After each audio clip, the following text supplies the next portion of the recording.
Hello everyone. I'm going to talk about the probability theory in this video. Probability is the idea of proportion or ratio of a part to a whole. In the probability, we examine the uncertainty. Uncertainty stems from the lack of knowledge and imperfect information. We use the probability as a model to predict the future events. But our estimate does not accurately represent the population value, and it falls within a range of estimation that we call margin of error or confidence interval. Chance behavior in the short data has a more error, but in the large data has more accurate than the short data. It means that when our data are low, our margin of error is high. When we use a large data, our margin of error is low. It depends on the count of data that we are going to use.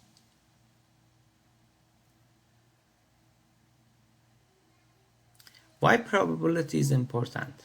In a scientific research, we try to gather a random sample data to estimate the population value. We cannot reach the population value, but we can estimate by using a random sampling. Random sampling stemmed from the probability theory.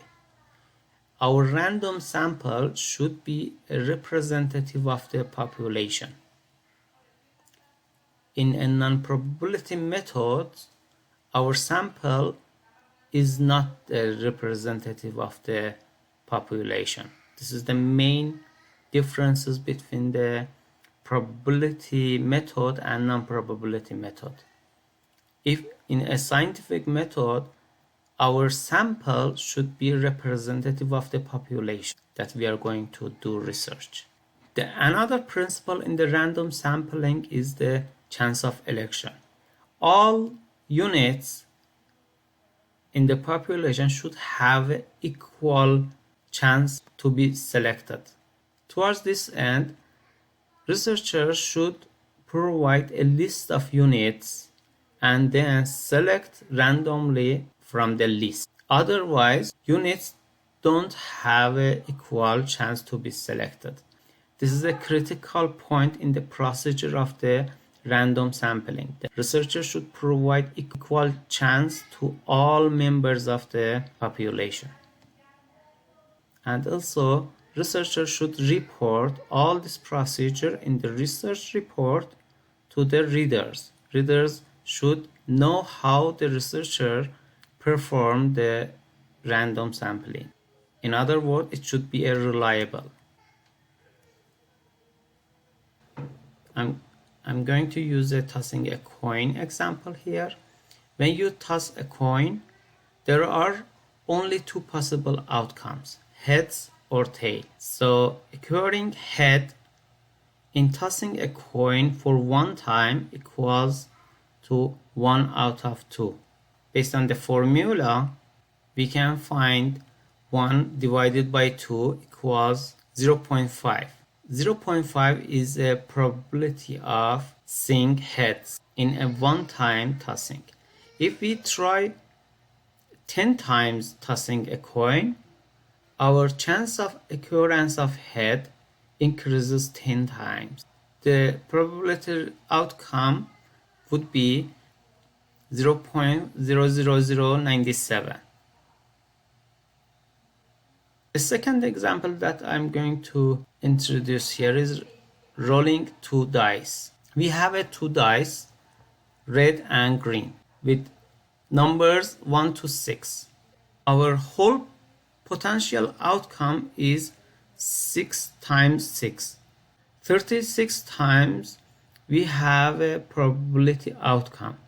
For example, first die can be 1, the second one can be 1, 2.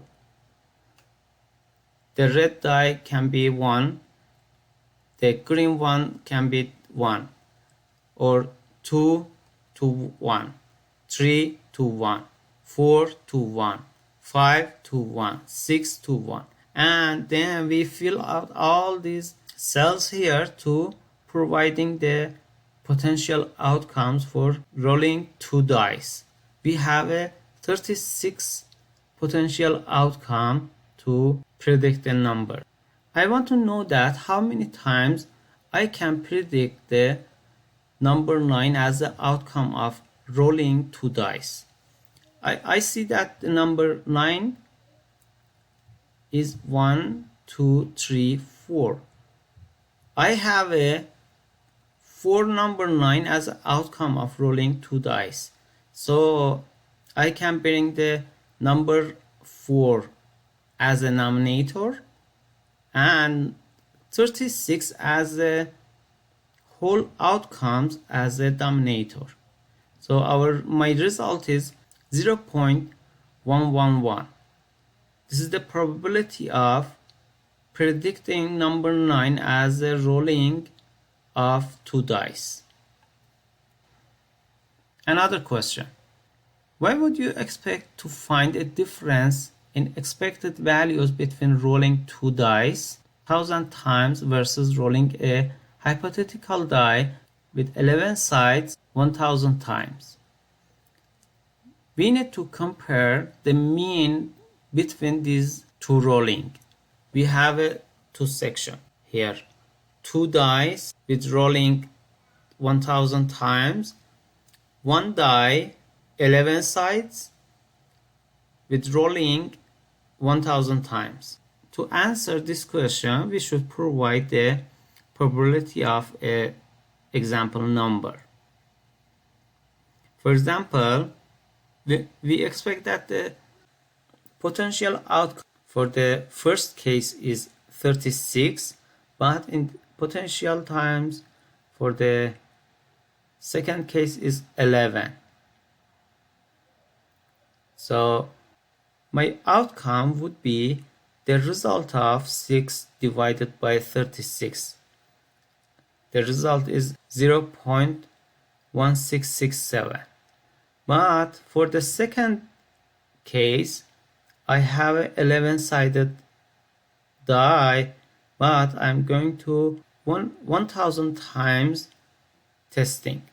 To see the number 7, my outcome would be the result of 1 divided by 11. So my probability of seeing 7 as the outcome would be 0.0909.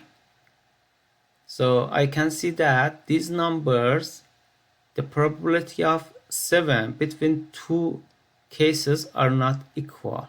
This is the main important that how I can find the differences between the probabilities of two different cases with similar number. Thank you for watching this video.